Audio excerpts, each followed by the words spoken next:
नमस्कार, जय हिंद दोस्तों बिहार दरोगा।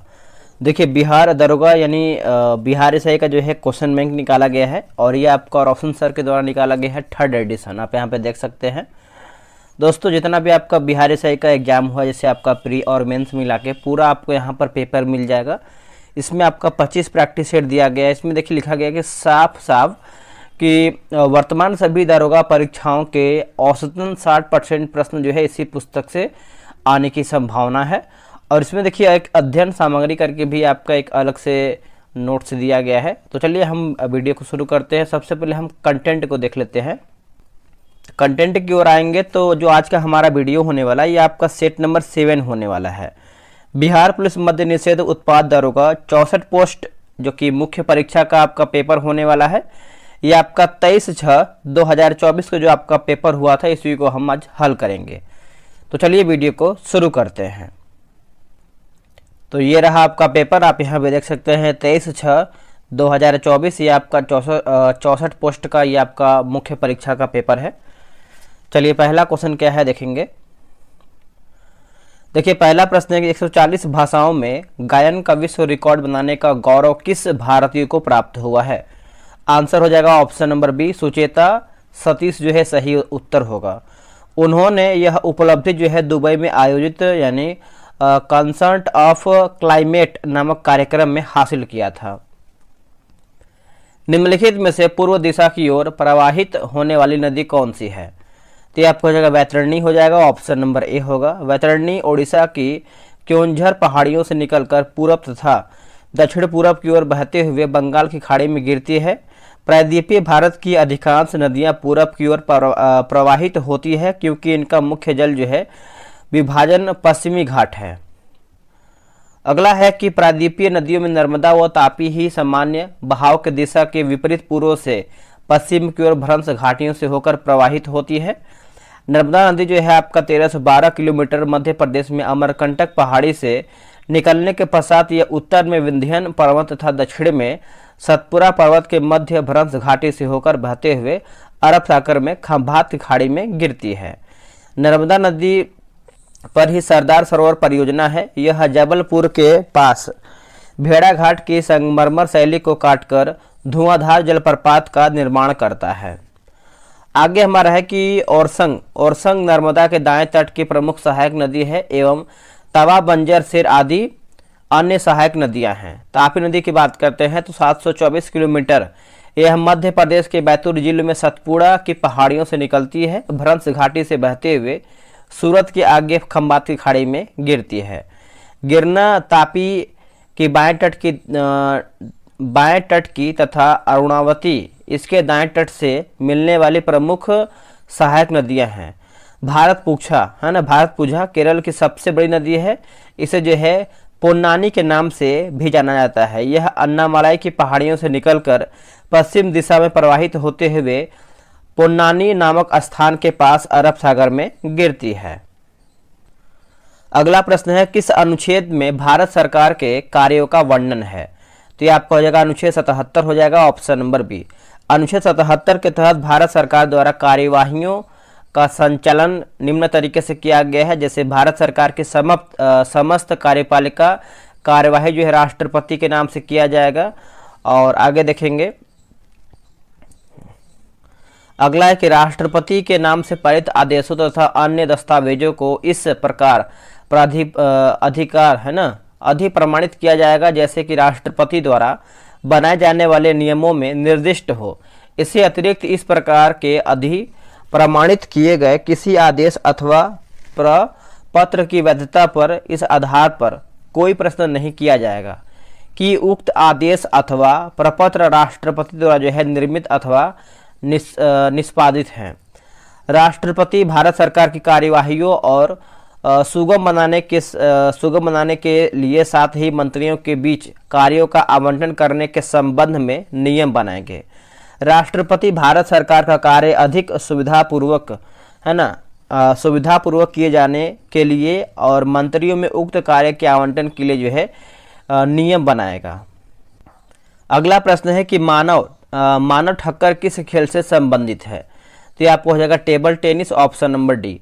देखिए वे गुजरात के राजकोट के रहने वाले हैं। इंटरनेशनल टेबल टेनिस एसोसिएशन की स्थापना जो है 1926 में किया गया है। आगे हमारा है कि टेबल है ना, टेबल टेनिस से संबंधित प्रमुख शब्दावलियां निम्नलिखित है, जैसे सर्विस, पेनहोल्डर ग्रिप, और उसके बाद back spin, centre line, hop court, side spin और swing, push stroke, rally, let, reverse, top spin और फायल, चाइनीज ग्रिप आदि है।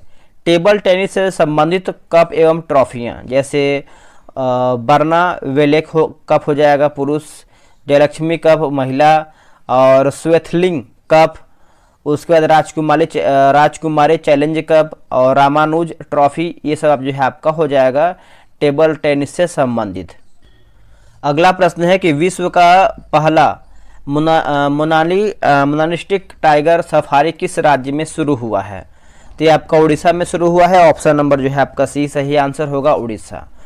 देखिए अब यहाँ पर समझिए कि सिमलीपाल के रॉयल बंगाल टाइगर्स का संबंध एक विशेष वंश से है जिनमें मोलानिन की अत्यधिक मात्रा होती है, जिसके कारण उनके त्वचा एवं बालों का रंग जो है काला हो जाता है। वर्तमान यानी जुलाई 2024 तक भारत में कुल 55 टाइगर रिजर्व हैं, जिनमें से कुल निम्नलिखित जैसे टाइगर रिजर्व और राज्य, जैसे जिम कॉर्बेट टाइगर रिजर्व की बात करते हैं उत्तराखंड, सिमलीपाल टाइगर रिजर्व जो है उड़ीसा में है, सतकोसिया टाइगर रिजर्व जो है उड़ीसा में है, कान्हा आपको मध्य प्रदेश में देखने को मिलता है, पेंच जो है आपको मध्य प्रदेश एवं महाराष्ट्र में है, बांधवगढ़ टाइगर रिजर्व जो है मध्य प्रदेश, पन्ना टाइगर रिजर्व आपका मध्य प्रदेश में है, सतपुड़ा टाइगर रिजर्व जो है मध्य प्रदेश में है, और संजय डुबरी टाइगर रिजर्व आपको मध्य प्रदेश में है, रणथंभौर टाइगर रिजर्व आपको राजस्थान में है, सरिस्का टाइगर रिजर्व जो है आपको राजस्थान में है, और मुकुंदरा हिल्स टाइगर रिजर्व जो है आपको राजस्थान में देखने को मिलता है, रामगढ़ विषधारी टाइगर रिजर्व जो है आपको राजस्थान में देखने को मिलता है, राजाजी टाइगर रिजर्व जो है आपको उत्तराखंड में देखने को मिलता है, रानीपुर टाइगर रिजर्व जो है 53वां ये आपको उत्तर प्रदेश में देखने को मिलता है।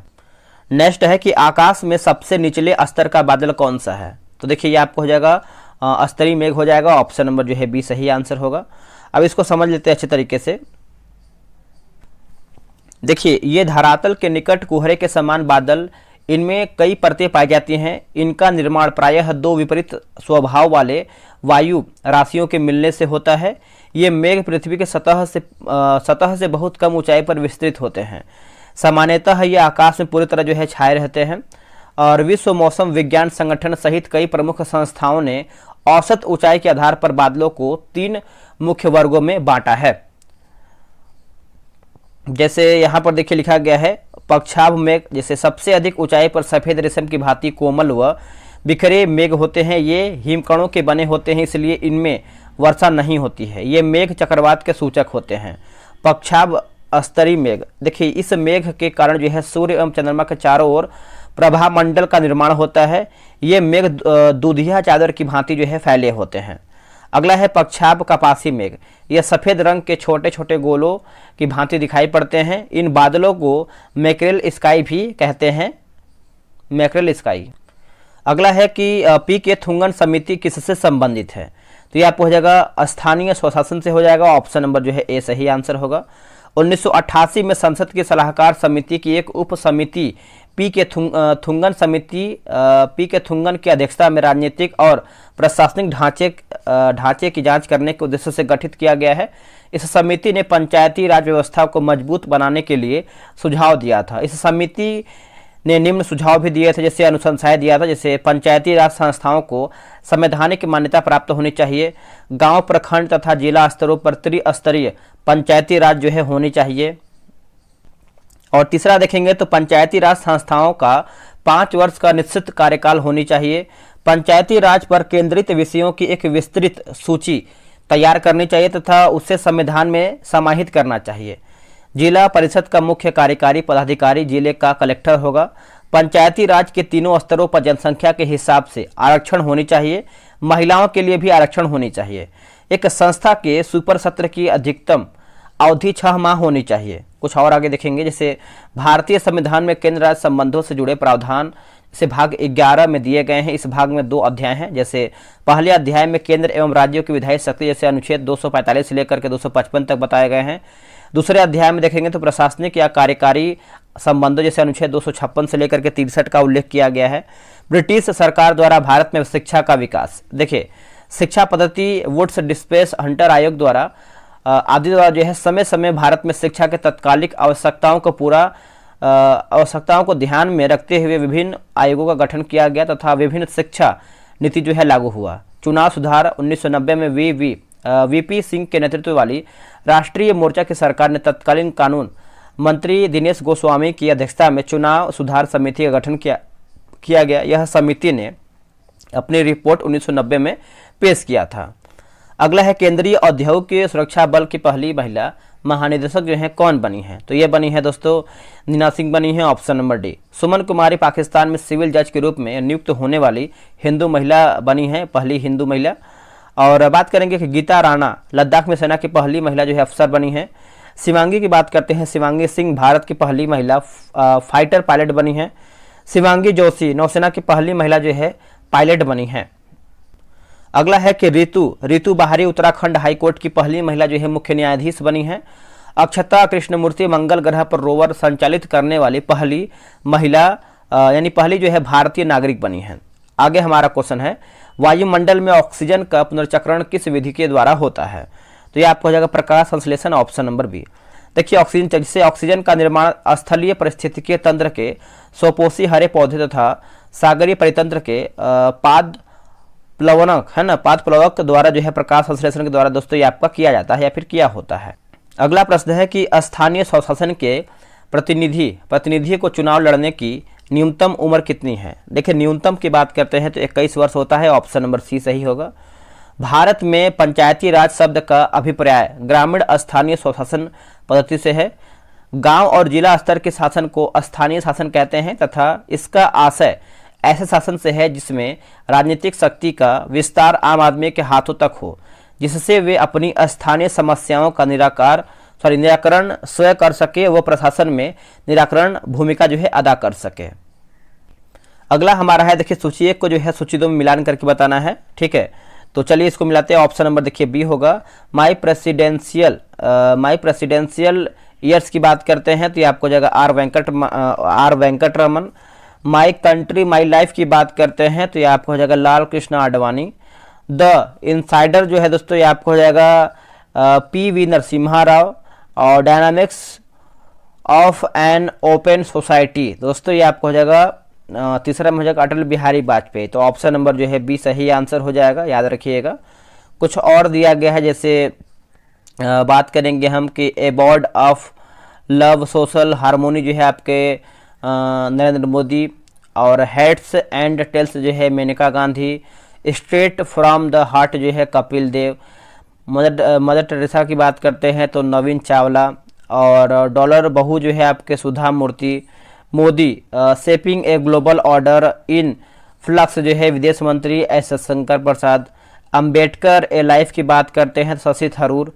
द कॉन्स्पिरेंसी है, द कॉन्स्पिरेसी जो है आपका गोटवाया राजपक्षे होगा। विक्ट्री सिटी की बात करते हैं तो सलमान रुश्दी जो है आपका सही दिया गया है। आगे प्रश्न है किस सिंधु सभ्यता स्थल से 2 कमरे का बैरक मिला है, तो इसका आंसर हो जाएगा हड़प्पा, ऑप्शन नंबर जो है सी होगा। देखिए हड़प्पा पाकिस्तान के पंजाब प्रांत में स्थित मांटगोमरी जिले में रावी नदी के बाएं तट पर स्थित है। हड़प्पा के टीले या फिर ध्वंस क्या लिखा गया ध्वंसावशेषों के विषय में सर्वप्रथम जानकारी 1826 में चार्ल्स मैनर्स ने दिया था।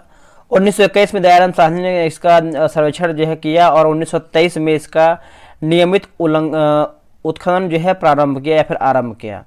हड़प्पा से प्राप्त 2 टीलों में जैसे पूर्वी टीले को नगर टीला तथा पश्चिमी टीले को जो है दुर्ग टीला के नाम से दोस्तों आपका संबोधित किया गया है। हड़प्पा से 6 की 2 पंक्तियों में निर्मित कुल 12 कक्षों वाले एक अन्नागार का अवशेष जो है प्राप्त हुआ है। आगे हमारा है जैसे सूची 1 को जो है सूची 2 मिलान करके बताना है, तो चलिए इसको हम यहाँ पर डायरेक्ट मिला लेते हैं। यहाँ पर देखेंगे तो दिया गया जो आपका राज्य सूची है दोस्तों, ये आपका हो जाएगा राज्यपाल, उसके हाँ राज्य हो जाएगा, संघ की बात करते हैं प्रधानमंत्री, ग्राम पंचायत की बात करते हैं सरपंच, और नगर निगम जो है आपका महापौर हो जाएगा। कुछ यहाँ पर इंपॉर्टेंट फैक्ट दिया गया है। जैसे संविधान के भाग 4 की बात करते हैं तो यहाँ पर देखिए आपका भाग आपका 6 है। अनुच्छेद 152 से 237 में राज्य का प्रावधान किया गया है, फिर दिया गया है, जैसे कार्यपालिका, राज्य का विधानमंडल, राज्यपाल की विधायी शक्ति, राज्यों के उच्च न्यायालय और अधीनस्थ न्यायालय हो जाएगा। अगला है कि संविधान के भाग 5 52 से 151 केंद्र संघ, जैसे कार्यपालिका, संसद, राष्ट्रपति की विधायी शक्तियाँ, संघ की न्यायपालिका, भारत का नियंत्रक, महालेखा परीक्षक। ग्राम पंचायत की बात करें, देखिए भारतीय संविधान के अनुसार भाग 9 में अनुच्छेद 243 से लेकर के 243 9 पंचायतों के बारे में दोस्तों दिया गया है, याद रखिएगा। आगे हमारा है कि भारतीय संविधान के स्थानीय स्वशासन को नीति निर्देशक तत्वों में अनुच्छेद 40 के तहत शामिल किया गया है। अनुच्छेद 40 में यह प्रावधान किया गया है कि राज्य ग्राम पंचायतों का गठन करने के लिए कदम उठाएगा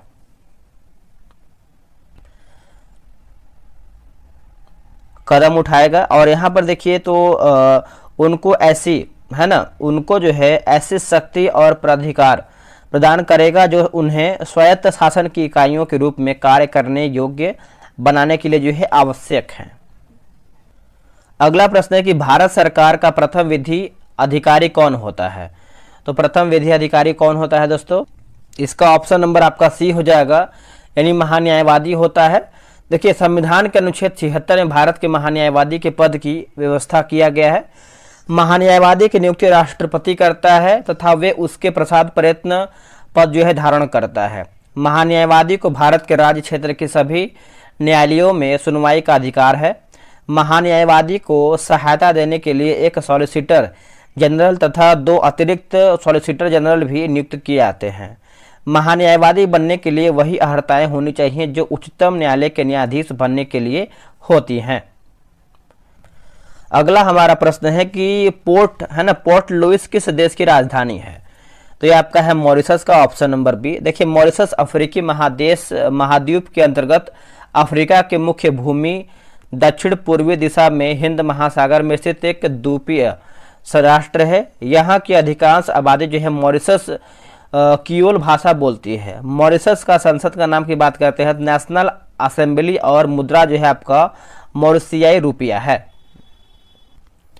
अगला क्वेश्चन आपका देखिए मैथ का दिया गया है। तो दोस्तों आप सभी को बता दें, देखिए बिहार एसआई का जो है टेलीग्राम और व्हाट्सएप ग्रुप में आपका टारगेट ग्रुप बनाया गया है। उसमें आपका डेली बेसिस पे जो है आपका सेट चलता है। अगर आपको ज्वाइन होना है, सेट बनाना है तो आप हमसे ज्वाइन हो सकते हैं। ये रहा व्हाट्सएप नंबर, आप लिख लीजिए 8756546533। आप इस पर जो है बिहार एसआई लिख करके मैसेज कर दीजिए। ये आपका 54 लिखा गया है ना, 54 है। तो आप इसको जो है बिहार से लिख करके मैसेज कर दीजिए, आपको जो है प्रॉपर जानकारी मिल जाएगा। तो चलिए आगे बढ़ते हैं। अगला हमारा क्वेश्चन क्या है? ये भी आपका रीजनिंग का क्वेश्चन है। ये आपका मेंस का पेपर है तो आपको यहाँ पर मैथ प्लस रीजनिंग आपको यहाँ पर देखने को मिल सकता है। तो ये सब जो है हम स्किप करेंगे और हम ओनली जीके जीएस पे पूरा फोकस करेंगे।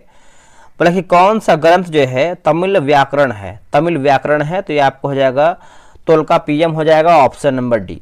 इस ग्रंथ से हिंदू धर्म शास्त्रों में वर्णित विवाह के 8 प्रकार जैसे ब्राह्मण, देव, आर्ष, प्रजापत्य, असुर, गंधर्व, राक्षस तथा पैशाच का उल्लेख मिलता है। यह ग्रंथ प्राचीन संगम वंश यानी चोल, चेर एवं पांड्य से संबंधित है। अगला है कि संगम साहित्य का संग्रह जो है लगभग 300 ईसा पूर्व से लेकर के 300 ईस्वी तक तमिलों द्वारा जो है विविध सामाजिक पृष्ठभूमि में किया गया है। अन्य संगम साहित्य निम्नलिखित, जैसे पुस्तक की बात करते हैं और लेखक शिल्पाधिकारम की बात करते हैं तो इलांगो अडिगल, और मणिमेखले की बात करते हैं तो शीत लेसनार होगा, और जीव है ना चिंतामणि, जीवक चिंतामणि की बात करते हैं तो आपका तिरुत्क देवर हो जाएगा, ठीक है।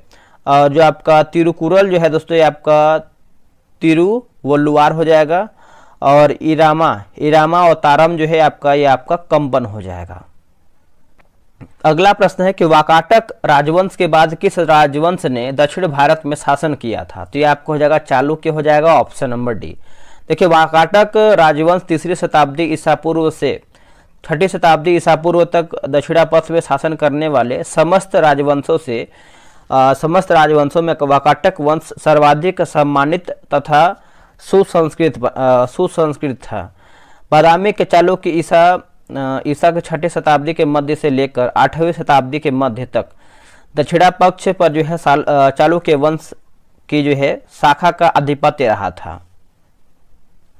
अगला हमारा है कि अशोक के टोपरा अभिलेख किसके लिए जो है यानी किसने जो है सर्वप्रथम खोजा था? अशोक के टोपरा अभिलेख, तो ये आपको हो जाएगा फिरोज शाह तुगलक, ऑप्शन नंबर देखेंगे तो सी सही होगा। देखिए फिरोज शाह तुगलक जब टोपरा कला यानी गुजरात के गिरनार की पहाड़ियों में शिकार के लिए आया, तब उसकी नज़र जो है इस स्तंभ पर पड़ी थी। पहले वो इसे तोड़ना चाहता था, लेकिन बाद में इसे जो है अपने साथ दिल्ली ले जाने का मन बनाया।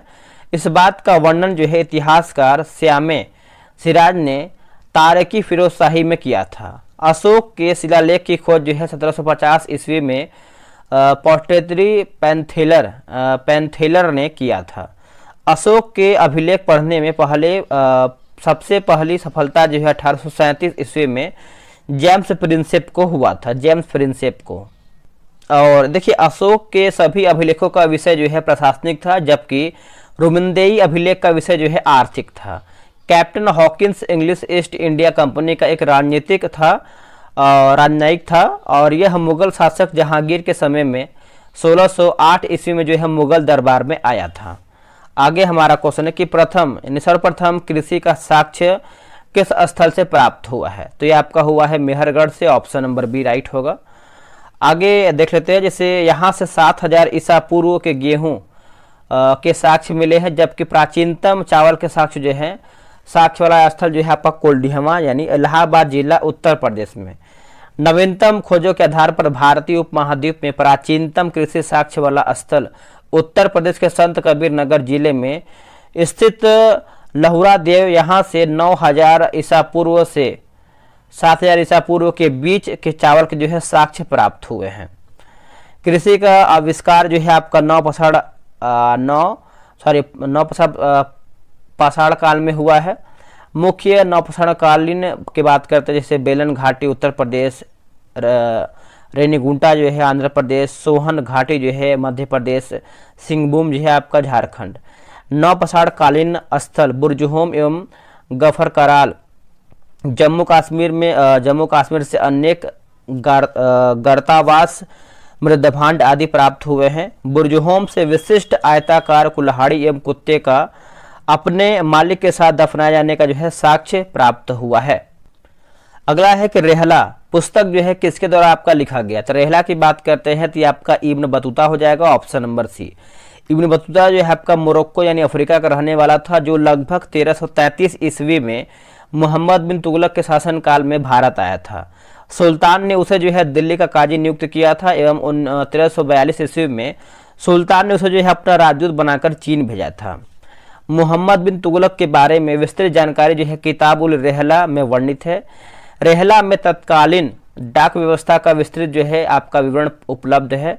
अन्य महत्वपूर्ण सल्तनतकालीन पुस्तक की बात करते हैं, जैसे लज्जत ए सिकंदरी जो है आपका, यह पुस्तक संगीत से संबंधित, जिसकी रचना जो है सिकंदर लोदी के शासनकाल में हुआ है।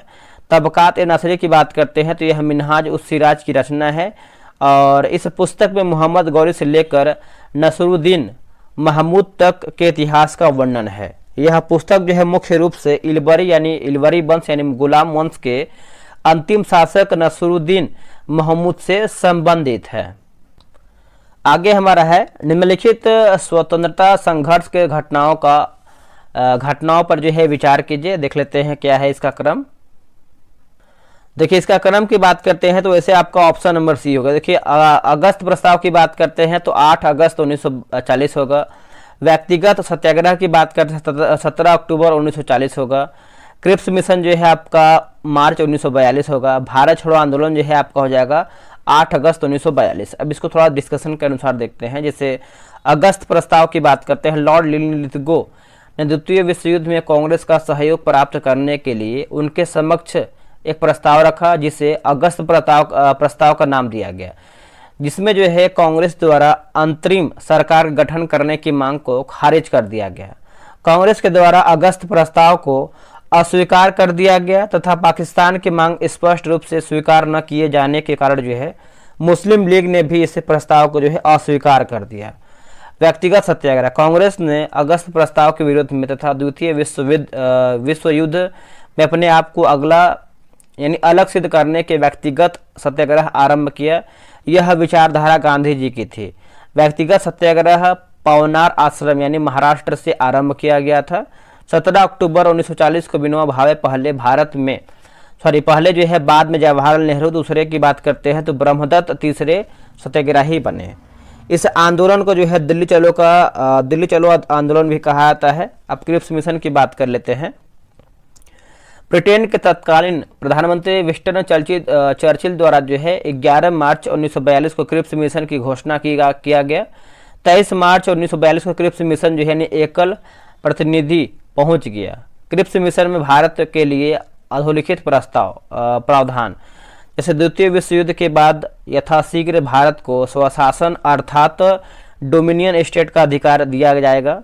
पृथक पाकिस्तान की मांग को अस्वीकार करते हुए उनके सदस्यों की संतुष्टि हेतु यह आश्वासन दिया गया कि जो प्रांत इससे असहमत वे पूर्ववत या फिर पूर्णतः स्वतंत्र रहना चाहते हैं तो वे रह सकते हैं। अगला है भारतीय संविधान सभा तथा ब्रिटिश सरकार के मध्य अल्पसंख्यकों के हितों को लेकर समझौता होगा। वायसराय की एक नई कार्यकारी परिषद का गठन किया जाएगा जिसमें भारतीय जनता के प्रमुख वर्गों के प्रतिनिधि शामिल होंगे। क्रिप्स की भारतीय नेताओं से बातचीत असफल हो गई क्योंकि इसमें जो है पूर्व स्वाधीनता की जगह जो है डोमिनियन स्टेट भारतीय सभा में जो है रियासतों के शासकों द्वारा जो है नामांकित लोगों की मौजूदगी तथा भारत के संभावित विभाजन पर जो है कड़ी आपत्ति थी। अगला है कि भारतीय सेना द्वारा महिला सशक्तिकरण के लिए दो महिला स्पोर्ट्स कंपनी की शुरुआत कहां पर किया गया था, तो ये आपका महू और पुणे हो जाएगा। ऑप्शन नंबर ए राइट होगा। देखिए 8 मार्च 2024 को अंतर्राष्ट्रीय महिला दिवस पर भारतीय सेना ने 2 आर्मी गर्ल्स स्पोर्ट्स कंपनियों के गठन की घोषणा किया। महू में आर्मी मार्क्समैनशिप यूनिट और पुणे में आर्मी स्पोर्ट्स इंस्टीट्यूट है। ज्योति शर्मा भारतीय सेना की पहली महिला जज बनी है। शिवांगी जोशी नौसेना की पहली महिला जो है पायलट बनी है। अगला हमारा क्वेश्चन क्या है, देखिए मिशन दिव्य शास्त्र का संबंध किस मिसाइल रक्षा प्रणाली से है, तो ऑप्शन नंबर अग्नि 5 हो जाएगा। ऑप्शन नंबर सी होगा। देखिए पीएम मोदी ने अग्नि 5 मिसाइल को मिशन दिव्य शास्त्र नाम दिया है। अग्नि 5 मिसाइल अग्नि श्रृंखला की सबसे लंबी दूरी की मिसाइल है जिसकी मारक क्षमता जो है 5000 किलोमीटर से अधिक है। और इसका आंसर हम देख लेते हैं। जैसे देखिए बोला कि मुंडेश्वरी महोत्सव बिहार के किस जिला में जो है मनाया जाता है, तो आपको जो कैमूर यानी भभुआ हो जाएगा। ऑप्शन नंबर देखेंगे तो बी होगा। मुंडेश्वरी मंदिर जो है बिहार कैमूर जिला के रामगढ़ गांव में पनवरा पहाड़ी पर स्थित है। इसकी ऊंचाई लगभग 600 फीट है। जैसे खोंगजोम दिवस जो है मणिपुर, नागी पक्षी महोत्सव जो है बिहार, तावी महोत्सव जो है जम्मू कश्मीर, पर्पल उत्सव जो है आपका अमृत उद्यान, और केला उत्सव की बात करते हैं तो बुरहानपुर मध्य प्रदेश, गणगौर उत्सव जो है राजस्थान, और चपचारकूट त्यौहार जो है मिजोरम, 11वां अंतर्राष्ट्रीय कठपुतली महोत्सव जो है चंडीगढ़ होगा, काला घोड़ा कला महोत्सव जो है मुंबई, थाई पूसम त्यौहार जो है तमिलनाडु, गंगा सागर मेला 2024 जो है, तथा पश्चिम बंगाल मतुआ धर्म महामेला जो है आप याद रखिएगा। निम्नलिखित में जैव निम्नकरणीय पदार्थ कौन सा है, ये आपका ऑप्शन नंबर डी 2 और 4 हो जाएगा। यानी देखिए पॉलीथीन, डिटर्जेंट, ब्लीचिंग पाउडर होगा, और प्लास्टिक पॉलीथीन डीडीटी हो जाएगा। तो आप इसको याद रखिएगा। देखिए, जैव अनिम्नीकरणीय पदार्थ, जैसे ऐसा पदार्थ जो सूक्ष्म जीवों द्वारा अपघटित नहीं हो पाते हैं, अर्थात इस श्रेणी के पदार्थ सरल उत्पादों में नहीं परिवर्तित होते हैं, जैसे polythene, detergent, bleaching powder, plastic DDT और लिखा गया है पीड़कनाशी, जहरीली भारी धातुओं जैसे सीसा, पारा, आर्सेनिक, कैडमियम, रेडियो सक्रिय तत्व, रासायनिक यौगिक इत्यादि। यह पदार्थ कणीय तरल अथवा गैसी हो सकते हैं, जो खाद्य श्रृंखला में प्रवेश कर जीवों को हानि पहुंचा सकते हैं। अगला क्वेश्चन है, किसी लोकतंत्र प्रणाली में संसदीय कार्यपालिका से क्या अभिप्राय है? तो इसका आंसर हो जाएगा ऑप्शन नंबर डी, ऐसे कार्यपालिका जो संसद के बहुमत के समर्थन पर निर्भर हो। ऑप्शन नंबर डी होगा। देखिए, सरकार की संसदीय व्यवस्था वह व्यवस्था थी जिसमें कार्यपालिका अपनी नीतियों एवं कार्यों के लिए विधायिका के प्रति उत्तरदायी होती है। दूसरी ओर सरकार के राष्ट्रपति शासन व्यवस्था में कार्यपालिका अपनी नीतियों एवं कार्यों के लिए विधायिका के प्रति जो है उत्तरदायी नहीं होती हैं, और यह संवैधानिक रूप से अपनी कार्यकाल के मामले जो है विधायिका से जो है स्वतंत्र होती हैं। भारत के संसदीय व्यवस्था में राष्ट्रपति नामांकन को कार्यपालिका तथा प्रधानमंत्री तथा उसका मंत्रिमंडल जो है वास्तविक कार्यपालिका है। अगला प्रश्न है, देखिए सूची 1 को जो है सूची 2 में मिलान करके बताना है। चलिए इसको मिलाते हैं। ऑप्शन नंबर देखिए डी सही होगा, यानी लिखा गया है प्रतिरोधी है ना। प्रतिरोधी जो है ये आपका दोस्तों हो जाएगा कटा फटा और घाव साफ करने में। प्रतिजैविक की बात करते हैं तो इसका आंसर देखिए आपका हो जाएगा जीवाणु के विकास को रोकना। रोगाणुनाशक की बात करते हैं तो ये आपको हो जाएगा नाला नल आदि साफ करने में। पीड़ाहारी जो है दोस्तों ये आपको हो जाएगा दर्द निवारक दवा के रूप में। थोड़ा सा इसका डिस्कशन देख लेते हैं। जैसे यहाँ प्रतिरोधी जो है वे औषधियाँ जो सूक्ष्म जीवों को मारने या उनके वृद्धि को रोकने में सहायक होती है। इसका उपयोग रक्त को दूषित होने से रोकने व घाव को भरने में सहायक होती है। महत्वपूर्ण एंटीसेप्टिक औषधियाँ निम्न, जैसे पोटेशियम परमैंगनेट, आयोडोफार्म और मर्क्यूरोक्रोम, हेक्सा क्लोरोफिल, आयोडीन इत्यादि। प्रतिजैविक, इसे जीवित कोशिकाओं से प्राप्त या फिर निर्मित किया जाता है। इनको जो है बनाने में मोल्डस है ना, मोल्डस कवक आदि का प्रयोग किया जाता है। प्रतिजैविक सूक्ष्म जीवों की जीवन को बाधित और वृद्धि को रोकती है। प्रथम प्रतिजैविक पेनिसिलिन की खोज जो है अलेक्जेंडर फ्लेमिंग ने 1929 में किया था, 1929 में। अगला प्रश्न है, निम्नलिखित में से दक्षिण एशियाई क्षेत्रीय सहयोग संगठन का वर्तमान सदस्य कौन है? कूट की सहायता से उत्तर दीजिए। तो ऑप्शन नंबर डी होगा 1 2 3 4, जैसे भारत, भूटान, बांग्लादेश और मालदीव होगा। ऑप्शन नंबर डी राइट होगा। देखिए इसको समझते हैं कि दक्षिण एशियाई क्षेत्रीय सहयोग संगठन का वर्तमान 8 सदस्य देश हैं। इनके देश सदस्य की बात करते हैं, जैसे भारत, पाकिस्तान, बांग्लादेश, नेपाल, भूटान, श्रीलंका, मालदीव एवं अफगानिस्तान। म्यांमार दक्षिण एशियाई क्षेत्रीय सहयोग संगठन का सदस्य देश नहीं है। दक्षिण एशियाई क्षेत्रीय सहयोग संगठन यानी सार्क की जो स्थापना है 7 से 8 दिसंबर 1985 में किया गया है। इसका मुख्यालय जो है आपका काठमांडू में है। सार्क का प्रथम शिखर सम्मेलन जो है 1985 में ढाका में हुआ था। अफगानिस्तान वर्ष 2005 में आयोजित हुए 13वें वार्षिक शिखर सम्मेलन में सार्क का सबसे नया सदस्य बना है। इसका फुल फॉर्म की बात करते हैं, the south Asian association for regional cooperation हो जाएगा। ठीक है, तो याद रखिएगा। निम्नलिखित में से कौन लिखा गया है अधात्विक खनिज है, तो ये आपको हो जाएगा माइका। खनिज प्राकृतिक में पाया जाने वाला वह पदार्थ जिसमें मुख्यतः एक रासायनिक अवयव यानी तत्व या यौगिक उपस्थित रहता है, खनिज कहलाता है। खनिजों की पहचान इसके भौतिक एवं रासायनिक गुणों से होता है, याद रखिएगा, भूलिएगा नहीं। आगे हमारा प्रश्न है कि भारत का सबसे लंबा केबल आधारित सेतु कौन सा है? केबल आधारित, देखिए इसका आंसर आपका हो जाएगा ऑप्शन नंबर डी सही होगा, यानी सेतु यहाँ पर देखेंगे दोस्तों तो आपका सेतु सुदर्शन सेतु हो जाएगा। देखिए भारत के प्रधानमंत्री द्वारा जो है सुदर्शन सेतु यानी जिसे ओखा वेयम द्वारका सिग्नेचर ब्रिज भी कहा जाता है, उसका उद्घाटन किया गया। यह ओखा मुख्य भूमि और गुजरात के वेयम द्वारका द्वीप से जोड़ने वाला भारत का सबसे लंबा केबल आधारित पुल है। सुदर्शन सेतु तकनीकी रूप से एक समुद्री लिंक है जो गुजरात के लिए पहला पुल है। इसका लंबाई जो है आपका 4752 मीटर है, जिसमें 900 मीटर जो है इसका लंबा जो है केबल आधारित पुल है।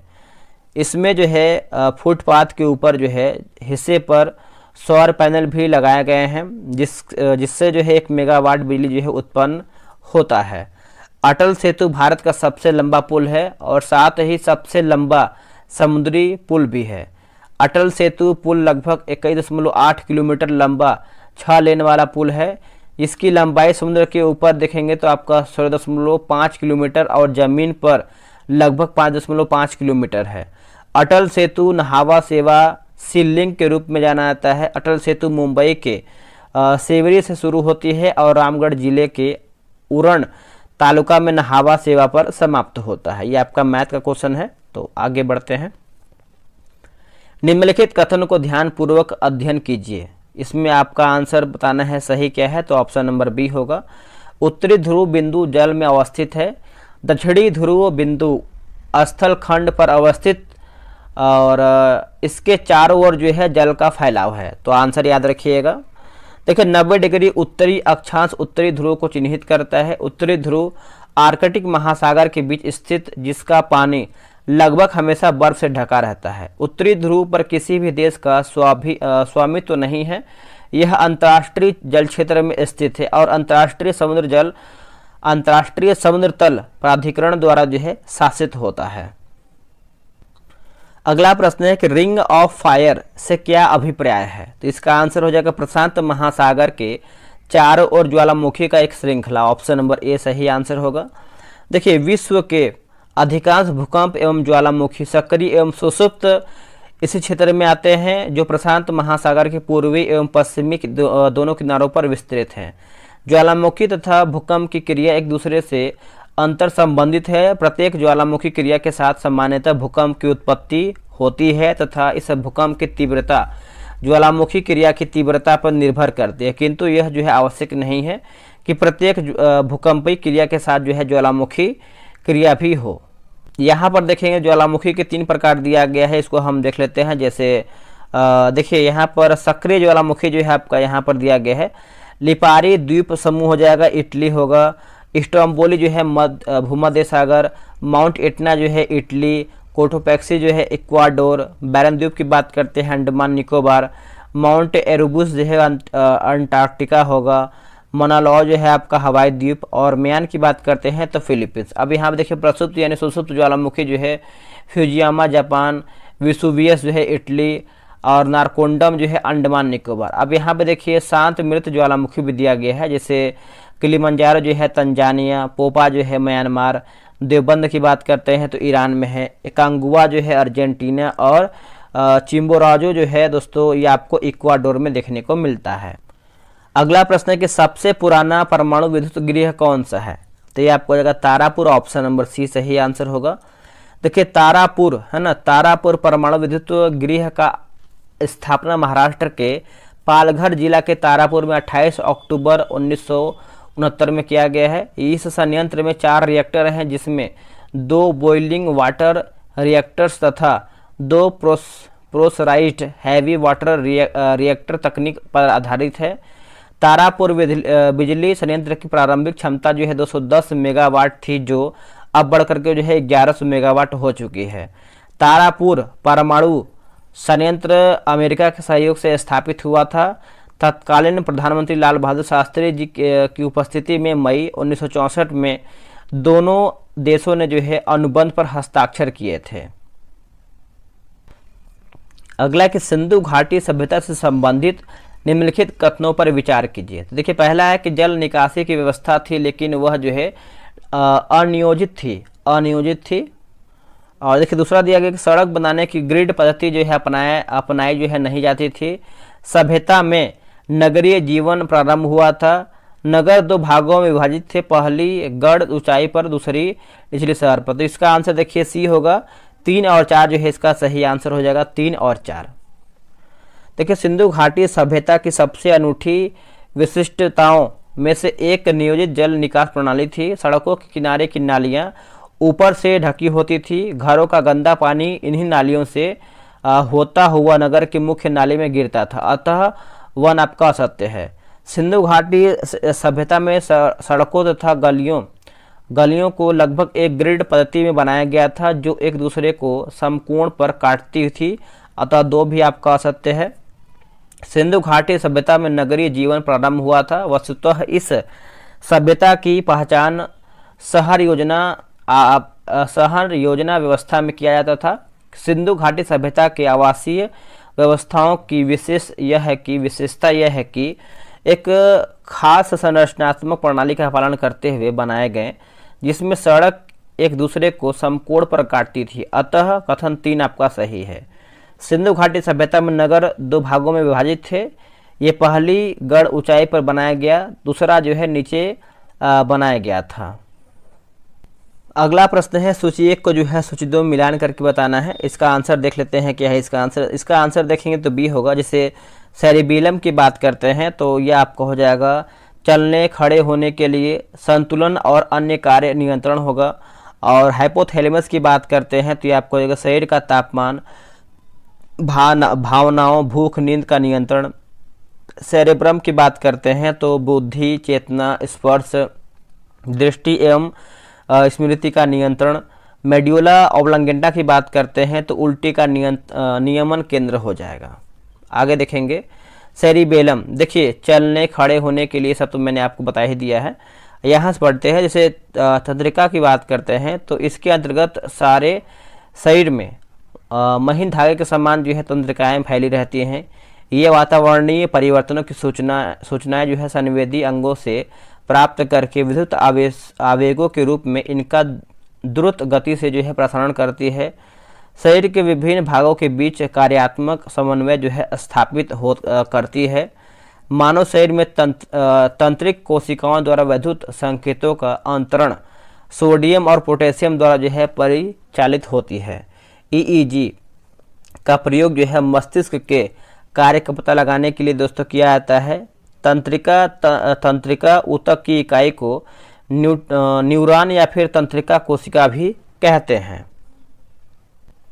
अगला प्रश्न है कि बोला कि 46 नंबर 3Fe+4H2O एरो दिया गया है Fe3O4+4H2। तो इसका आंसर देखिए आपका सी हो जाएगा 1 2 3।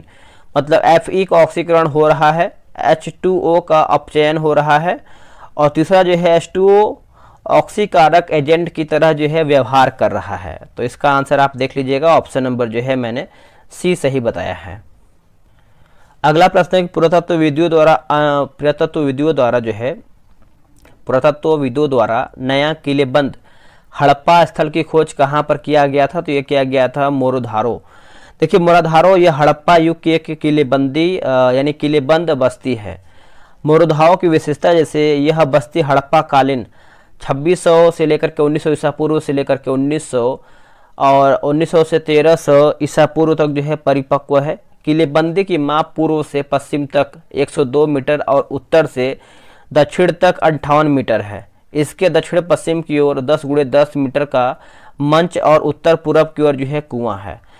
यहाँ पर दफन गुफाएं भी पाई जाती हैं जिसमें एक सीमा का निर्धारण करने के लिए जो है पत्थरों के ढेर हैं।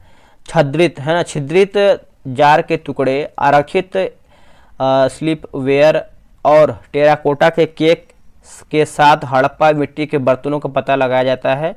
ये सभी वस्तुएं धौलावीरे में पाई गई वस्तुओं से काफ़ी मिलती जुलती हैं। अगला कि चंबल नदी द्वारा जो बीहड़ घाटी बनाई गई उस घाटी को क्या कहा जाता है? तो ये आपको हो जाएगा तंग घाटी हो जाएगा, ऑप्शन नंबर 3। देखिए तंग घाटियाँ अक्सर तब बनती है जब कोई नदी सदियों तक चलती हुई किसी जगह पर जो है धरती में घाटी काट दें। अगला प्रश्न है कि लेटराइट मिट्टी अत्यधिक वर्षा के बाद निर्मित होती है, जिसका कारण डैश है। तो ये आपका हो जाएगा निक्षालन हो जाएगा, निक्षालन ऑप्शन नंबर बी होगा। यह मिट्टी सामान्यतः 200 सेंटीमीटर से अधिक वर्षा वाले क्षेत्रों में पाई जाती है। अधिक वर्षा के कारण जो है लेटराइट चट्टानों पर निक्षालन होता है, जिसके फलस्वरूप बालू एवं चूने के अंश जो है रिस कर नीचे चले जाते हैं एवं मृदा के रूप में लोहा एवं एल्यूमिनियम के यौगिक बच जाते हैं। यह मिट्टी मुख्य रूप से पूर्वी एवं पश्चिमी घाट पर्वत राजमहल के पहाड़ी क्षेत्र, केरल यानी सर्वाधिक कर्नाटक, उड़ीसा के पहाड़ी क्षेत्र, छोटा नागपुर के तट पठार एवं मेघालय के पठार पर पाई जाती है। इस मिट्टी में जो है चूना, नाइट्रोजन, पोटास एवं ह्यूमस की कमी होती है। चूने की कमी के कारण जो है यह मृदा अम्लीय होती है। इस मिट्टी में मुख्यतः चाय, कॉफ़ी, कहवा, रबर, सिनकोना, काजू, मोटे अनाज एवं मसालों की कृषि की जाती है, परंतु इससे दृष्टिकोण से यानी कृषि के दृष्टिकोण से कम उपजाऊ मृदा श्रेणी में रखते हैं। सूखने एवं पथरीली हो जाती है, इसलिए लेटराइट मृदा का प्रयोग जो है ईंट निर्माण में दोस्तों किया जाता है, ईंट निर्माण में। अगला है कपास के लिए प्रयुक्त मिट्टी के संबंध में, है ना। कपास की खेती के लिए, माफ कीजिए, कपास की खेती के लिए प्रयुक्त मिट्टी के संबंध में निम्नलिखित कथनों पर विचार कीजिए। इसका आंसर देखिए केवल एक सही है, यानी यह काफ़ी समय तक नमी बनाए रखती है, यही आपका दोस्तों सही है। अब इसको समझते हैं। कपास की खेती के लिए सबसे उपयुक्त मिट्टी जो है काली मिट्टी को माना जाता है।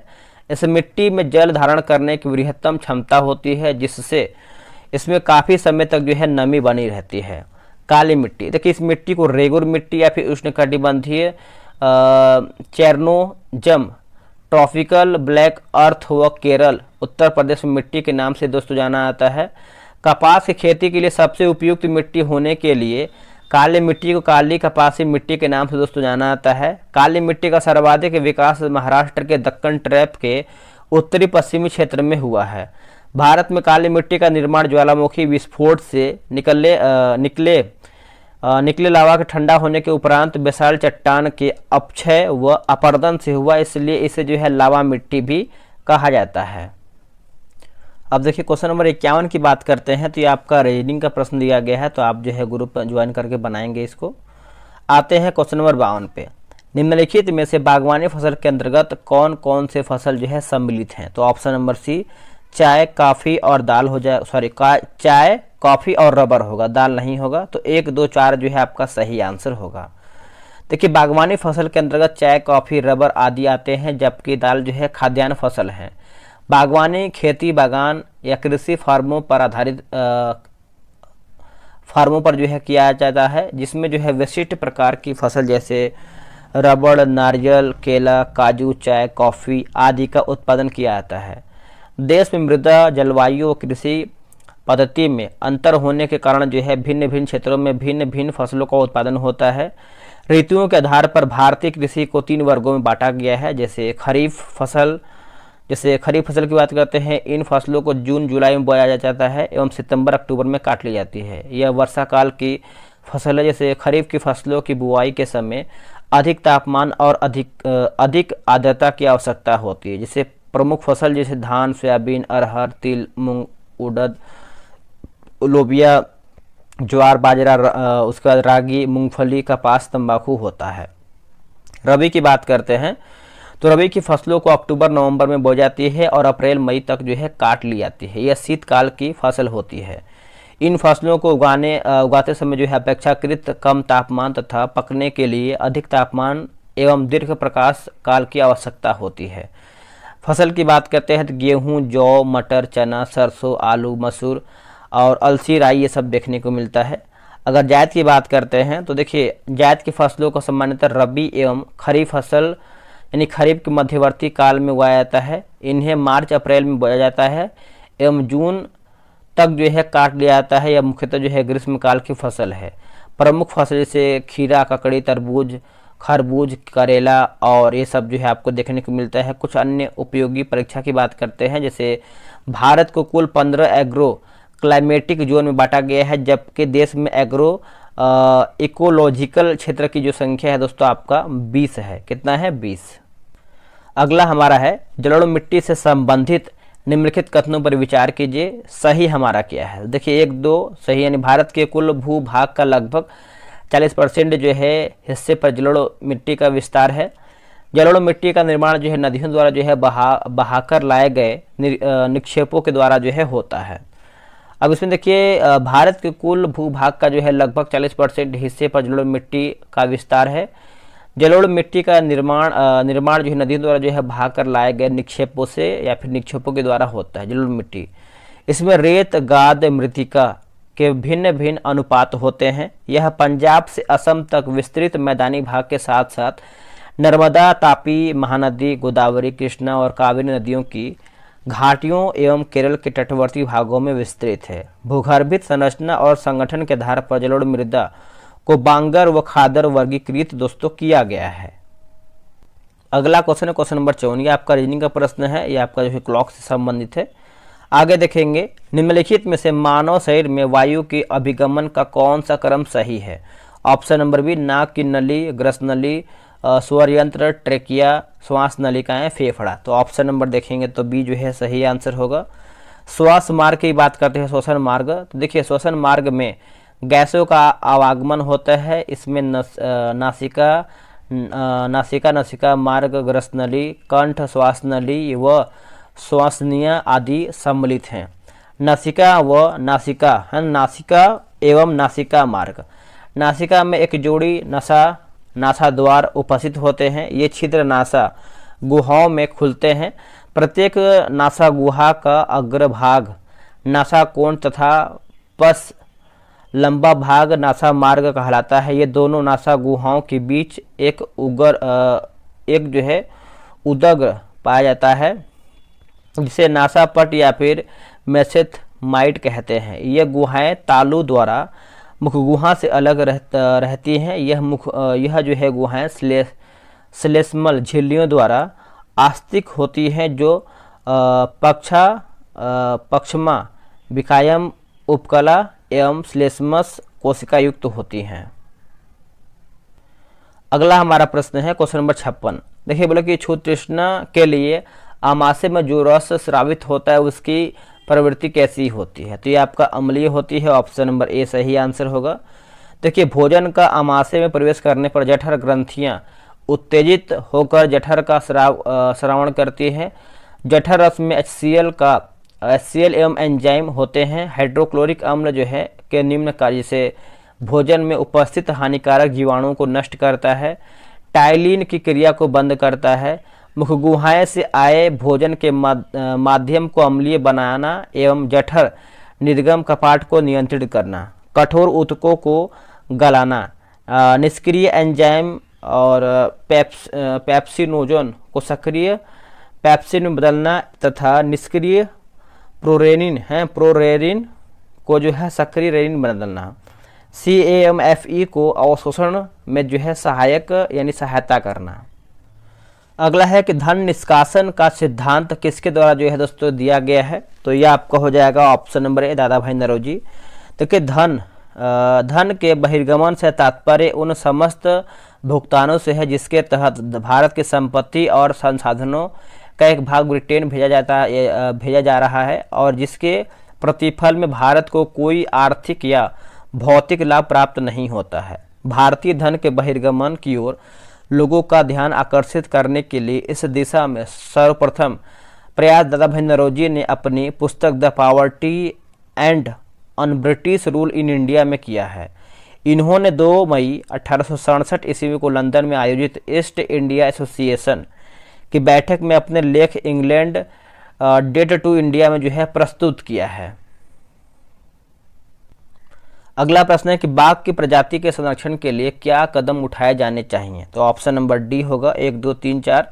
यानी आम जनता को जंगल में प्रवेश की अनुमति नहीं देना, वन्यजीव अभ्यारण्य को राष्ट्रीय उद्यान में परिवर्तन करना, आरक्षित वन और संरक्षित वन को अलग अलग कर देना, नए वन्यजीव अभ्यारण्य की जो है स्थापना करना। याद रखिएगा। जैसे यहाँ पर देखिएगा कि आम जनता के जंगल में प्रवेश की अनुमति, ये सब तो मैंने आपको करवा ही दिया है। आगे देखेंगे जैसे जो आपका इम्पोर्टेंट जैसे आरक्षित वन जनता के लिए खुले होते हैं, जबकि संरक्षित वन जनता के लिए नहीं खुले होते हैं।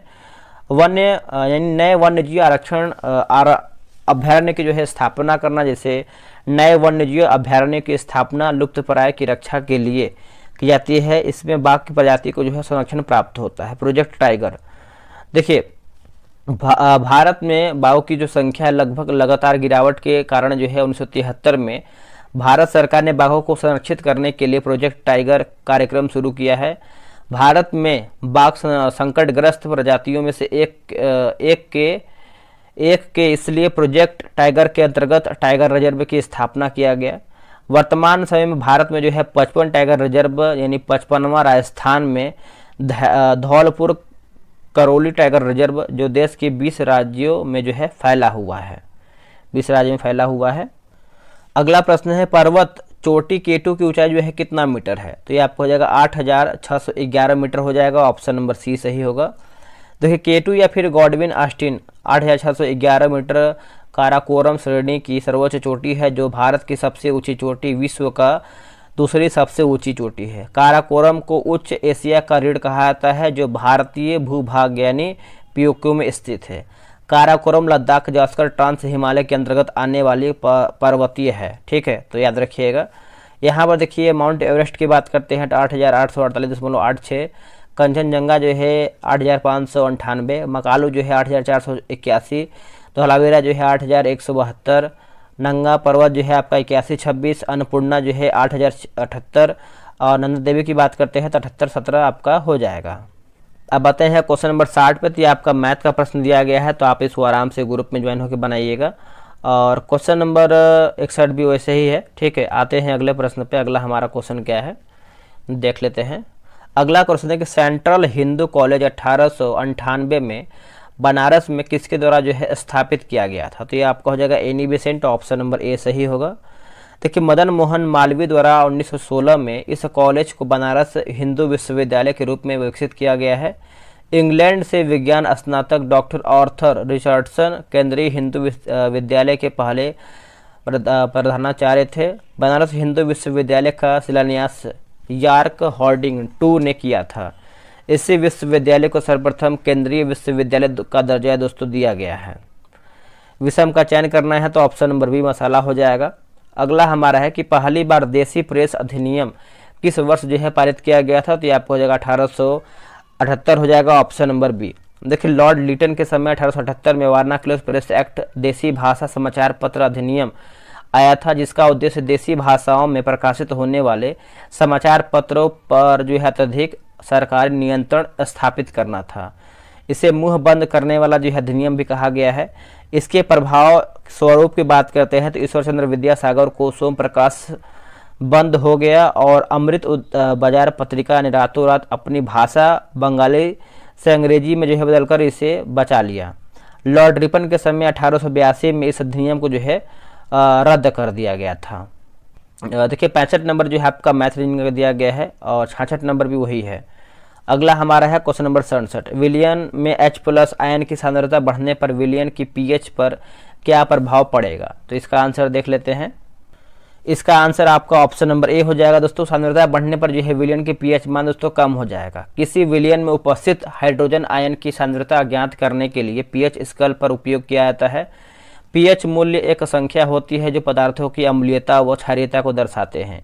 pH स्केल को सामान्यतः 0 यानी अधिक अम्ल से 14 अधिक pH को ज्ञात करते हैं। किसी भी उदासीन विलयन को pH का मान 7 होता है। यदि pH स्केल में किसी विलयन का जो है मान 7 से कम हो तो यह विलयन जो है अम्लीय होगा। क्या होगा? अम्लीय होगा।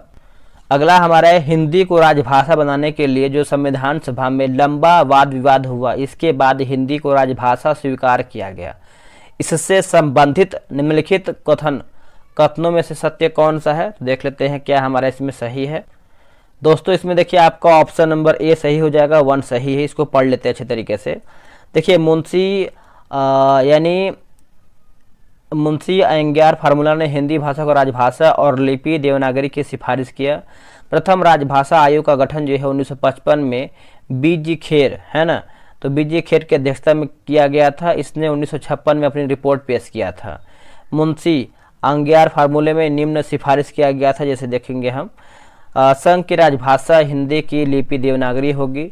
संघ के शासकीय प्रयोजन के लिए जो है प्रयोग होने वाले अंकों का रूप भारतीय अंकों का जो है अंतर्राष्ट्रीय रूप होगा। संघ सरकार का दायित्व है कि हिंदी भाषा का प्रचार प्रसार करे आदि। मुंशी अयंगर फार्मूले के नाम से जो है विख्यात अनुच्छेद संविधान के भाग 17 में अनुच्छेद 243 से लेकर के 51 तक है ना। तो याद रखिएगा, जैसे बात करेंगे हम अनुच्छेद 243 जो है संघ की राजभाषा हिंदी और लिपि देवनागरी होगी। संघ के शासकीय प्रयोजनों के लिए प्रयोग होने वाले अंकों का रूप भारतीय अंकों का जो है अंतर्राष्ट्रीय रूप होगा। अगला प्रश्न है कि लोकतंत्र में सत्ता की साझेदारी क्यों आवश्यक है? तो इसका आंसर आपका सी होगा, 1, 2 सत्य है। यानी इसमें जो है यानी इससे समाज के सभी वर्गों से लोगों का हिस्सा सरकार में होती है और यह लोकतंत्र मजबूत होता है। समाज में शांति और भाईचारा बनाए रखने के लिए एवं इससे जो है सामाजिक संघर्ष नहीं होता है। तो ऑप्शन नंबर जो है आपका सी सही आंसर होगा। अगला प्रश्न है, बोला कि न्यूक्लियॉन की बंधन ऊर्जा से संबंधित सत्य कथन का चयन करके बताइए इसमें आपका सही क्या है। तो देख लेते हैं इसमें क्या सही है दोस्तों। देखिए इसमें ऑप्शन नंबर देखेंगे तो ए जो है सही है, ऑप्शन नंबर जो है ए आपका सही है। बोला कि न्यूक्लियॉन जिसकी बंधन ऊर्जा जितनी अधिक होगी वह उतना ही स्थिर जो है न्यूक्लियॉन होगा। तो याद रखिएगा, पढ़ते इसको हम। परमाणु का कुल धन आवेश तथा लगभग कुल द्रव्यमान उसके केंद्र पर एक सूक्ष्म स्थान में केंद्रित रहते हैं। परमाणु के भीतर इस संकीर्ण स्थान को जो है नाभिक कहा जाता है। परमाणु की त्रिज्या 10⁻⁻10 मीटर तथा नाभिकी की त्रिज्या लगभग 10⁻⁻15 मीटर होता है। नाभिक की संरचना में प्रोटॉन तथा न्यूट्रॉन मूल कण होते हैं। परमाणु के प्रोटॉन तथा न्यूट्रॉन की कुल संख्या को न्यूक्लियॉन कहते हैं। न्यूक्लियॉन की संख्या द्रव्यमान संख्या होती है। अगला है प्रोटॉन। जब प्रोटॉन तथा न्यूट्रॉन मिलकर नाभिक का निर्माण करते हैं तो द्रव्यमान की क्षति होती है तथा इसके तुल्य ऊर्जा मुक्त होती है। इसे नाभिक का बंधन कहा जाता है। यह ऊर्जा नाभिक में प्रोटॉन तथा न्यूट्रॉन को अलग अलग करने की बाह्य ऊर्जा है। न्यूट्रॉन की बंधन ऊर्जा जो है आपका 2.22 MeV है।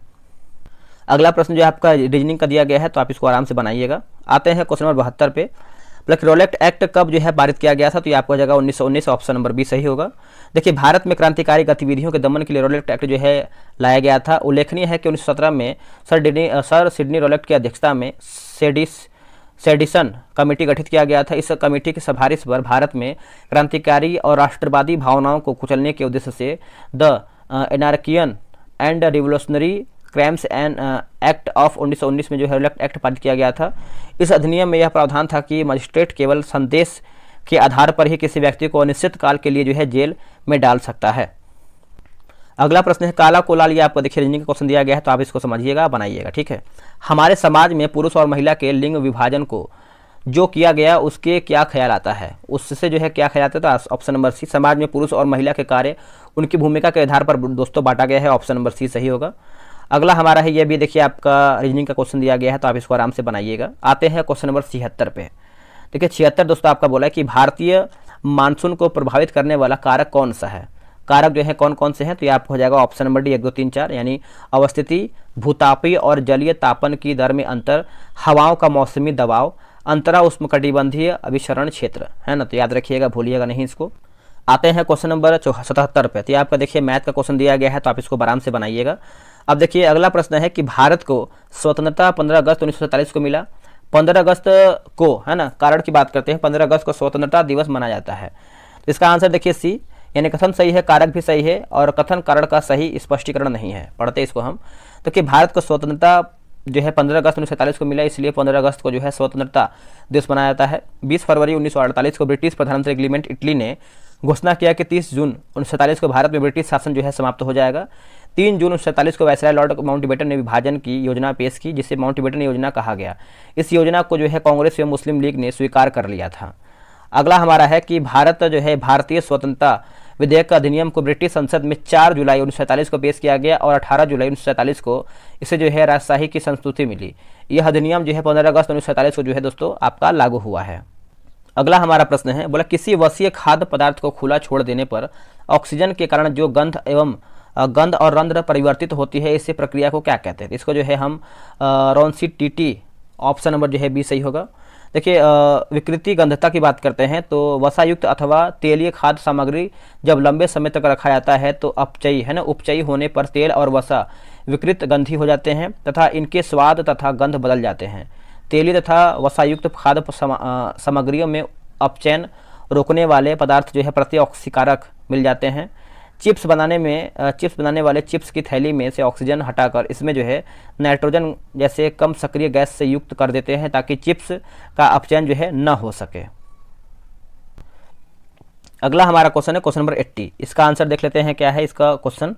देखिए बोला कि सरल लोलक के आवर्तकाल का व्यंजन क्या होगा? यह संकेतों का अर्थ समान है, तो ऑप्शन नंबर डी। 2 पाई करने में m बटा देखेंगे तो के हो जाएगा, option number D right answer होगा। अगला प्रश्न है कि वैज्ञानिकों द्वारा हाल ही में विकसित राजलक्ष्मी और पूसा सुगंधा किस फसल की किस्म है? तो ये आपको हो जाएगा चावल, ऑप्शन नंबर सी। देखिए चावल ग्रैमीनी कुल की एक उष्णकटिबंधीय फसल है। भारत में चावल की 3 फसल जैसे अमन शीतकालीन, ओस शरदकालीन तथा बोरो जो है आपका ग्रीष्मकालीन उगाई जाती है। अगला प्रश्न है कि संविधान में संशोधन की आवश्यकता समय समय पर क्यों होती है? आंसर होगा ऑप्शन नंबर ए। देखिए समय के साथ बदलते परिस्थिति के कारण जो है संविधान में बदलाव जरूर होता है, ऑप्शन नंबर ए सही होगा। देखिए देखिएगा संविधान एक जीवंत दस्तावेज के रूप में माना जाता है। राष्ट्र की बदलती हुई परिस्थितियों के अनुसार संविधान में बदलाव आवश्यक होता है ताकि बदलती हुई परिस्थितियों में संविधान अपने आप में ढाल सके। बदलती हुई परिस्थितियां सरकार के ढाले और उनकी कार्यशैली को बदल देती है। संविधान में संशोधन का प्रावधान भाग 20 अनुच्छेद 368 के तहत किया गया है। संविधान संशोधन की प्रक्रिया दक्षिण अफ्रीका के संविधान से स्वीकार यानी लिया गया है। अगला प्रश्न है उस सही विकल्प को चुनिए जो दिए गए शब्दों की व्यवस्था को तार्किक और सार्थक क्रम में दर्शाता है। तो इसका आंसर देखिए आपका 83 का हो जाएगा, ऑप्शन नंबर डी होगा। पड़ोस, देखिए रीजनिंग क्वेश्चन दिया गया है, पड़ोस फिर समुदाय फिर गांव फिर नगर फिर आपका राज्य और राष्ट्र होगा, तो डी इसका जो है सही होगा। प्रकाश से संबंधित निम्नलिखित कथनों पर विचार कीजिए और सत्य कथन का जो है चयन करके बताइए। तो प्रकाश को गमन करने के लिए किसी माध्यम की आवश्यकता नहीं होती है, ए जो है सही आंसर होगा। अब इसको समझते हैं प्रकाश दोहन स्वभाव। देखिए किरण स्वभाव और तरंग स्वभाव। प्रकाश तरंग स्वभाव दर्शाता है एवं यह विद्युत चुंबकीय तरंग भी, इसीलिए जो है विकल्प बी आपका दोस्तों गलत हो जाएगा। तरंग 2 प्रकार के होते हैं, यांत्रिक और विद्युत चुंबकीय तरंग यहाँ पर होते हैं। अगला प्रश्न है कि बोला कि एथाइन का इलेक्ट्रॉनिक संरचना क्या है? तो इसका ऑप्शन नंबर देखेंगे तो ए जो है सही आंसर होगा। कार्बन एवं हाइड्रोजन के संयोग से बनने वाले कार्बनिक यौगिकों को जो है हाइड्रोजन कहा जाता है। और संतृप्त हाइड्रोकार्बन या फिर एल्केन की बात करते हैं तो इसकी क्रियाशीलता बहुत कम होता है। कार्बन परमाणुओं के बीच केवल एक आबंध से जुड़े यौगिक होते हैं। 86 नंबर देखेंगे तो ये आपका रीजनिंग का क्वेश्चन दिया गया है, तो आप इसको आराम से बनाइएगा। देखिए मेंस में करीबन आपका 20 क्वेश्चन आपका मैथ रीजनिंग का मिला के आता है और ये भी आपका वही है दोस्तों, ठीक है। ये भी देखिए 88 का भी मैथ रीजनिंग का क्वेश्चन दिया गया है। अब आते हैं क्वेश्चन नंबर 89 पे। निम्नलिखित पहाड़ियों में से कौन पहाड़ी मेघालय पठार का भाग है? तो देख लेते हैं इसका ऑप्शन क्या है। देखिए इसका ऑप्शन देखेंगे तो आपका डी सही हो जाएगा, गारो पहाड़ी मेघालय का पठार। देखिए आरंभ में मेघालय का पठार छोटा नागपुर पठार के साथ जुड़ा हुआ था, लेकिन विवर्तनिक हलचल के दौरान जो है दोनों के मध्य एक भ्रंश का निर्माण हुआ तथा बीच का चौड़ा क्षेत्र जो है नीचे धंस गया। बाद में यह क्षेत्र जो है गंगा ब्रह्मपुत्र अपवाह तंत्र द्वारा लाए गए मलबे से जो है भरता गया और मैदान बन गया। छोटा नागपुर पठार के उत्तरी पूर्वी सिरे पर स्थित राजमहल की पहाड़ी तथा मेघालय का पठार पश्चिमी सिरे पर स्थित गारो पहाड़ी के बीच की यह निम्न भूमि राजमहल गारो गैप या फिर मालदा गैप के नाम से दोस्तों ये आपका जाना जाती है। और 90 नंबर देखेंगे तो यह भी आपका मैथ का क्वेश्चन दिया गया है, तो ये भी आप आराम से इसको बनाइएगा।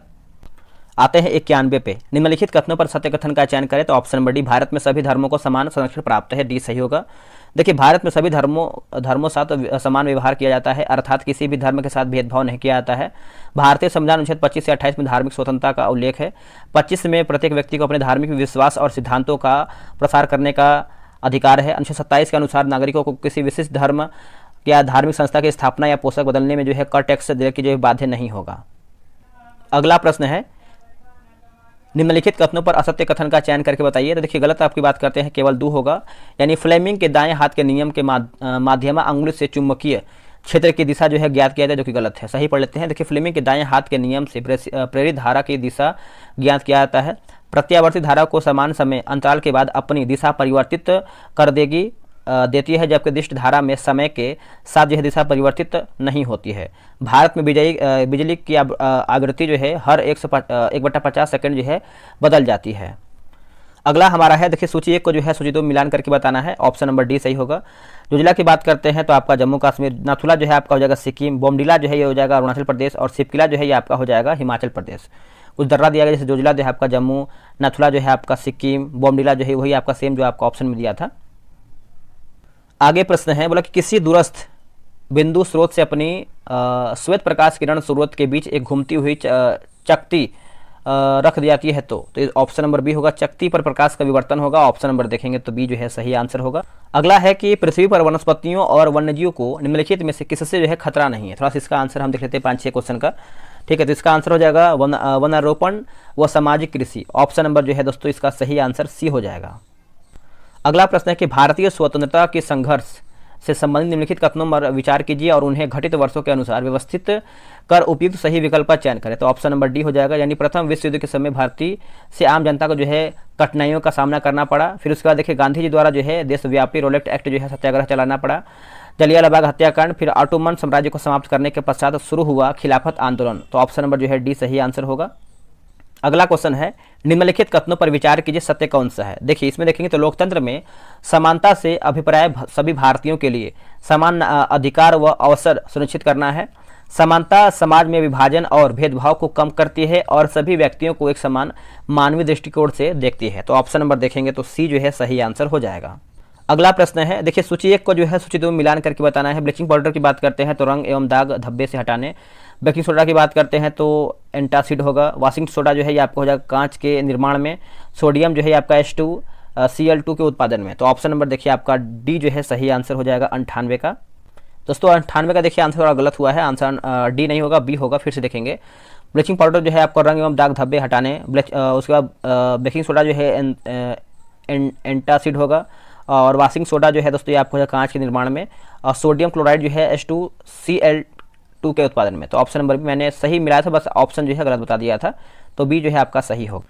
अगला प्रश्न हमारा है, राष्ट्रपति के राष्ट्रीय आपातकाल शक्ति पर विचार कीजिए। ऑप्शन नंबर सी, देखिए प्रधानमंत्री और मंत्रिपरिषद के लिखित सिफारिश पर कभी भी आपातकाल को लागू कर सकते हैं। लोकसभा द्वारा संकल्प पारित कर राष्ट्रपति को भेजा जाता है तो वह जो है आपातकाल वापस लेने के लिए बाध्य है। तो ऑप्शन नंबर जो है सी सही होगा आंसर। आखिरी प्रश्न है, निम्नलिखित कथनों पर ध्यानपूर्वक ध्यानपूर्वक पढ़िए। जैसे न्यायालय के निर्णय के खिलाफ कहीं भी आप अपील नहीं कर सकते हैं।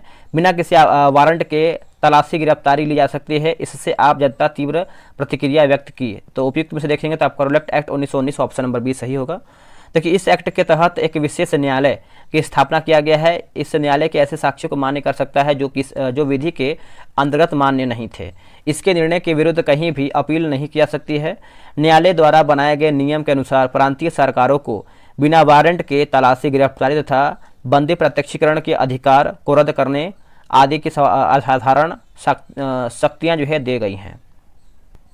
और भारतवासियों ने इस विधेयक को काला कानून कहा था, इसके विरुद्ध जो है तीव्र प्रतिक्रिया व्यक्त किया। दोस्तों हमारा वीडियो जो है यहीं पर समाप्त होता है। वीडियो कैसा लगा है कमेंट करके बताइएगा। बहुत मेहनत लगता है दोस्तों वीडियो बनाने में, और कुछ मैंने पॉइंट छोड़ा भी है, क्योंकि 1 घंटे के लमसम मैंने 1 घंटा 8 मिनट आपका वीडियो हो गया है। कुछ नहीं, हल्का फुल्का ही छोड़ा गया है जो इंपॉर्टेंट नहीं था। बाकी मैंने सब चीज़ आपको करवा ही दिया है। इसके पहले का वीडियो आप देखिएगा, मैंने प्लेलिस्ट बना दिया है, वहाँ से आप सारा वीडियो देख सकते हैं। चलिए आज के लिए इतना ही, जय हिंद।